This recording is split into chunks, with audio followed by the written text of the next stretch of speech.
అనగనగా ఒక అడవిలో కాకి ఒకటి ఉండేది. అది తనంత ఎత్తులో ఎవరూ ఎగరలేరని మిడిసి పడిపోతుండేది.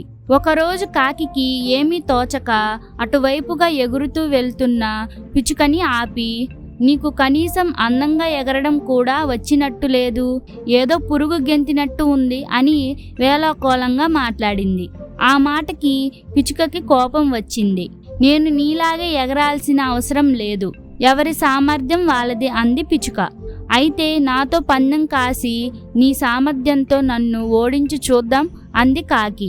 దానికి పిచ్చుక ఒప్పుకుంది. అక్కడున్న మిగతా చిన్న పక్షులన్నీ న్యాయ నిర్ణేతగా ఉంటామన్నాయి. ఇప్పుడు మనం ఉన్న మధ్య చెట్టుతో మొదలుపెట్టి మధ్యలో ఉన్న రావి చెట్టు, ఆ తర్వాత వచ్చి జడల మర్రిని దాటుకుని మళ్ళీ ఇక్కడికే రావాలి. ఎవరు ముందొస్తారో వాళ్లే విజేత అని ప్రకటించాయి పక్షులన్నీ.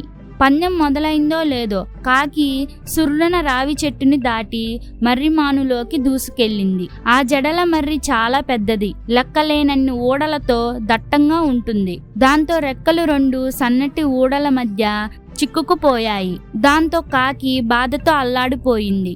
పిచ్చుక సన్నగా చిన్నగా ఉండటం వల్ల కొమ్మల్లోకి దూరి ఆకుల మధ్య ఖాళీ చేసుకుంటూ బయటకొచ్చి గమ్యస్థానానికి చేరుకొని విజేతగా నిలిచింది. పిచ్చుక కోరిక మేరకు వడ్రంగి పిట్ట ఒకటి వచ్చి ఊడల్ని మెల్లగా తొలగించి వాటిల్లో ఇరుక్కున్న కాకిని కాపాడింది.